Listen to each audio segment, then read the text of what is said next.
በወጣትነቱ ማለት ነው ስኬታማ ለመሆን እንደሚጥር ልጅ የምር በጣም የሚጨነቅ የለም። እና እነዚህን ጭንቀቶችን ምናልባት ሊቀንስልክ ይችላል። እኔ ተረዳዋቸውን ሁለት ነገሮች ልንገርክ። የመጀመሪያው እዚህ ዓለም ላይ ምንም አዲስ ነገር የለም። ማግኘት፣ ማጣት፣ ማዘን፣ መጎዳት፣ መሰበር ብቻ ሁሉም ነገር እቺ ምድር ከተፈጠረች 7000 ምናምን ዓመት ይሆናታል። በዛ ዘመን በነበሩ ሰዎች ላይ ሁሉ የተፈጠረ ነገር ነው እና ሁሉም ተራ ነው፣ ታልፈዋለህ። ሁለተኛው ህይወት የምርጫ ጉዳይ ነው። ወይ ስኬታማ ትሆናለህ ወይ ደግሞ የእናትና የአባትን ህይወት ትደግማለህ። ምርጫው ያንተ ነው። ጠንከረ ከሰራ ስኬታማ ትሆናለህ። ኬርለስ ከሆንክና ደግሞ ቀለል ያለ ህይወት የምትፈልግ ከሆነ እንደ እናት አባትህ አግብተህ ወልደህ ምናምን መኖር ትችላለህ። መጨረሻ ላይ ግን ትሞታለህ። ሰው ምንድነው በዚህ ዓለም ላይ ያለ ነገር ሁሉ ተራና ከንቱ ነው። ታዲያ ለማን ነው የምትጨነቀው? ስለዚህ ቀለል አድርገህ ህይወትን ይኸው ጠንከረ ከሰራ ስኬታማ ትሆናለህ። ካልሰራ ደግሞ ያው ቀለል ያለ ህይወት ትኖራለህ። ይመች። ምንም ነገር የሚከብደን እስክንጀምር ድረስ ነው። ቀዝቃዛ ሻወር የሚያስፈራህ እኮ እስክትገባበት ድረስ ነው የሚያንቀጠቅጥህ። ከዛ በኋላ ግን ደስ ብሎ ነው የምትታጠበው። ስለዚህ መስራት መጀመር ያሰብከውን ነገር ጀስት አሁን ለ2 ደቂቃ ብቻ ስራው። መቼም 2 ደቂቃ አታጣም።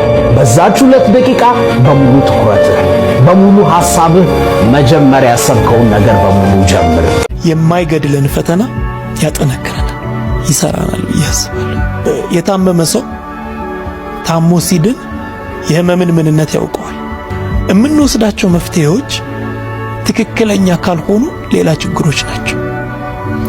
ለምሳሌ ችግሮቻቸውን ለመርሳት ጠርሙስ ውስጥ የሚደበቁ ብዙ ሰዎች አሉ። ከሰከሩ በኋላ ይተኙና ጠዋት ሲነሱ ችግራቸው ፊት ለፊት ነው። ተጨማሪ ግን ራስ ምታትና ድብርት ይመጣል። ስለዚህ የተሳሳተ መፍትሄ ነው ማለት ነው። ምነው ፈጣሪ እኔን አትወደኝም፣ ረግመኸኝ ነው፣ በቃ እኔ የተረገምኩ ነኝ። ይቀጥላል፣ አይቀየርም። ችግሩ ይሰለጥንብናል። ከዛ አይኖቻችን ሁሉ የሚያዩት ችግሩን ነው የሚሆን። ችግሩን ብቻ በየቀኑ ካየነው ችግሩ ይሰለጥንብናል። ችግሬን አርሜ እቀጥላለሁ ካለ ከዚህ ነገር መውጣት አቅሙ አለ፣ እኔም እበረታለሁ፣ ፈጣሪም ይረዳኛል ካልን አሁን እያየን ያለነው ነገር ብርሃን ነው፣ ጥንካሬ ነው ማለት ነው። ስለዚህ የምንይዛቸው ዱላዎች ሁሉ የጥንካሬ ዱላዎች ነው የሚሆኑት። አየህ፣ መማር ብቻውን በቂ አይደለም። ኮንፈርት ዞን ይሆናል፣ ይዞ ይጥልሃል። ካልተለወጥክበት፣ ካላወቅክበት። አንድ ጥናት ምን ይጠቁማል መሰላችሁ? ፐርሰናል ዴቨሎፕመንት መጽሐፍ አንድ የገዛ ሰው እና ያነበበ ሰው ኦን አቨሬጅ 7 የመግዛት እድል አለው ይላል። በሌላውም ዘርፍ ነው የምላችሁ። አካዳሚሽያን ወይ ዕውቀት መሰብሰብ የምትፈልግ ብቻ ከሆንክ ዕውቀት መሰብሰብ ብቻ ስራ ይሆናል። የሆነ ንግግር ማድመጥ ስራ ይሆናል። ንግግር አሳዳጅ፣ ስልጠና አሳዳጅ ምናምን ትሆናለህ። ለውጥ የለም። ከፖይንት ኤ ወደ ፖይንት ቢ መሻገር የለም። እኔ ህይወት ውስጥ እሱ ነበረ በቃ 1 ዓመት ሙሉ ማለት ነው። ላይክ ሰዎች ግን እየተለወጥኩ እንደሆነ ነው የሚታያቸው። እኔ አንድ ስቴትመንት አለኝ። ጠዋት 2 ሰዓት ተኩል ቢሮ ገብተህ 11 ሰዓት የምትወጣ ከሆነ የዓለማችን ልግበኛ ሰው አንተ ነህ። በራስ ላይ የገገምከው አንደኛው ሰው አንተ ነህ። መቼም ወንጀል እስካልሰራ በቀር መቼም ቤትና መኪና አይኖርህም። በዚህ በኢትዮጵያ ኢኮኖሚ መቼም አያልፈልህም። ስኬት የአገልግሎት ሽልማት ነው። እኔ አልገባኝም። 2 ሰዓት ተኩል ገብቶ 11 ሰዓት እየወጣ በቀን 8 ሰዓት እየሰራ መኪና፣ ቤት፣ ሀብት ያለው ሰው ካለ እርግጠኛ ሆኜ ልንገራችሁ ሌባ ነው። ከፍታን ከፈለግ ለጊዜው ዝቅ በል ብሮ። ስማኝ፣ ህይወት እንደ ልብ ምትናት። ዝቅ ይላል፣ ከፍ ይላል። ዝቅ ሲልህ አትፍራ። ሰዎች አንተ ላይ ተስፋ ሲቆርጡ በአምላክና በራስ ላይ ያለህን እምነት አጥብቅ። እመነኝ፣ ዛሬ በምትሰራው ትንሽ ነገር ነገ ከፍ ይላል። ጀስት ትረስት ዘ ፕሮሰስ።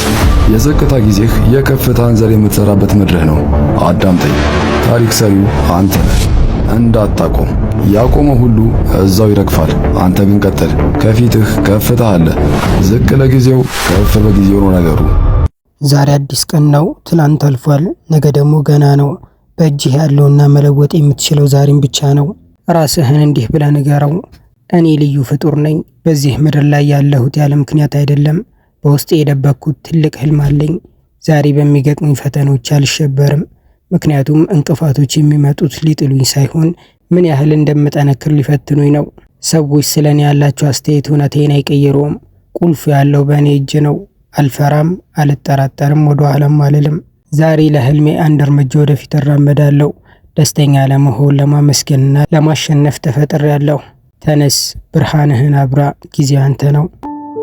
ህይወት መኖር እንዳሸዋታቶ ነው። አቅዳለሁ፣ እለፋለሁ፣ ልጅነቴን ወጣትነቴን እገብራለሁ። እርሷ ግን ፈቅ አትልም።